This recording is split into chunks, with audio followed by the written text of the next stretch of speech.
Welcome back to another technical deep dive here in the debug zone. Today we're tackling a big question and breaking it down with insights from other users.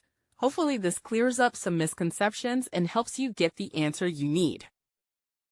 So buckle up, stay a little curious, and let's jump right in.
And that's a wrap.